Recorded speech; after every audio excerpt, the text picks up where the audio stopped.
Hello, I'm here again today to read a piece of my book, my latest book, The Light in the Darkness Steps Towards Healing. That is a biography. And inside of this book, I put all my life experience, my healing journey.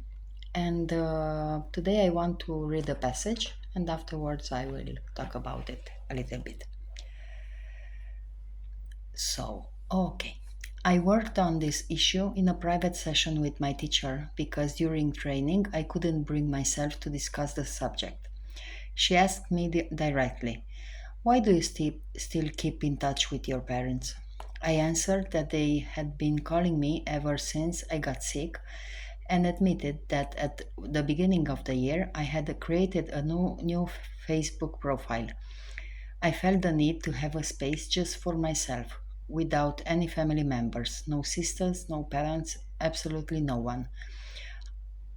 I was part of a few online groups, and at one point I noticed that my father had joined two of them, one Romanian and one Italian. Suddenly I felt watched, as if I didn't have a place of my own there. At that moment, the message became clear. I had to reclaim my space both in the virtual world and in reality. In another constellation exercise, working on self love, I received the same message. This love was still tied to my childhood home. So I went home and searched online for how to delete my old Facebook account. I couldn't figure it out. Then I realized that everything depends on me and on how determined I was to detach myself. The moment I felt inside that I was ready, the solution appeared in minutes, and I deactivated my account. My birthday was approaching, and for a moment I thought about delaying the closure of my profile, partly to avoid attracting attention, partly to remain once again the good child. My birthday came. My parents didn't call me to wish me happy birthday. A part of me was amazed at how much power a simple Facebook profile could hold, but another part of me wasn't allowing itself to feel how much it hurt. I recognized the pattern. I was discarded whenever I didn't behave the way they wanted me to be.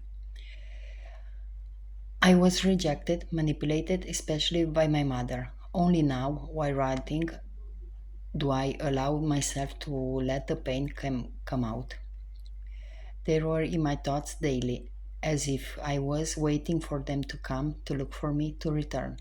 At one point, I had a dream. I was in my childhood home in Romania.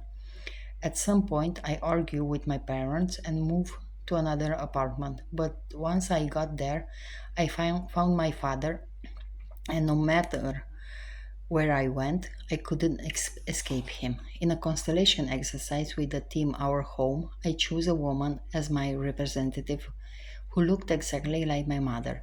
She was supposed to represent my home, my own body. At the end, I asked her the year she was born. She said 1957, exactly the year my mother was born.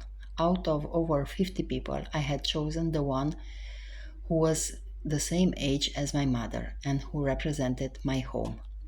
I asked my teacher if it was possible for me to deceive myself so much. She answered simply, "Yes, it's possible." I was inhabited by my mother and my father. I was possessed by their presence, and I kept allowing it. And despite everything, I still longed for them. No matter how toxic the environment I grew up it was familiar. I had known it for my whole life. It had become an addiction. I woke up in the morning thinking about them, and my mind constantly wandered back to them throughout the day. It was hard to let go. A part of me wanted to, but another part kept seeking them. I judged myself harshly and took the on the entire story of the abuse. I felt immense shame. I asked for guidance in my dreams, hoping to understand why I had reacted the way I did, why I hadn't resisted, but instead had submitted.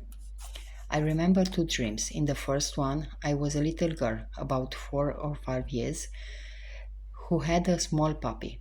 In the same scene, her father appeared, drunk and furious, looking for her. The girl was terrified of him. In the second, much clearer dream, there was a 13-year-old girl being abused by her father. Her mother was there, present, but she didn't intervene. At one point, she told the girl, "Smile, or Dad will get angry."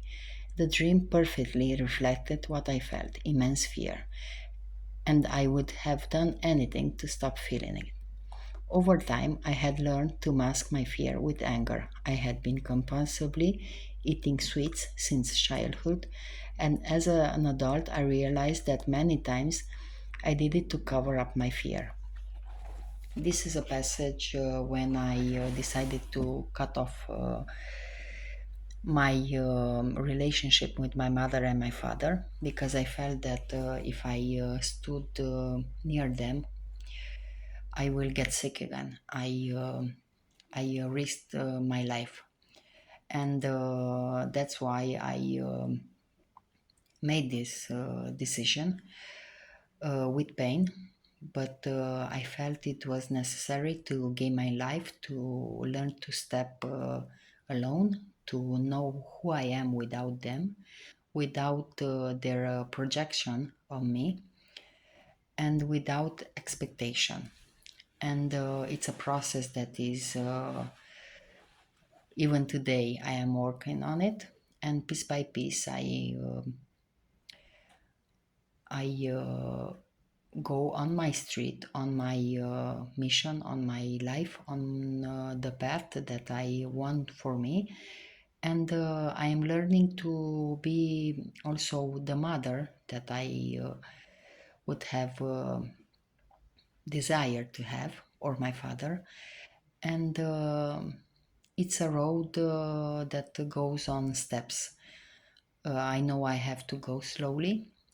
Because I risk to abuse myself if I go with anger, if I go with a rush, and I'm learning to do it every day. So the book is available on um Amazon. I will put the link there, and have a good life. Bye bye.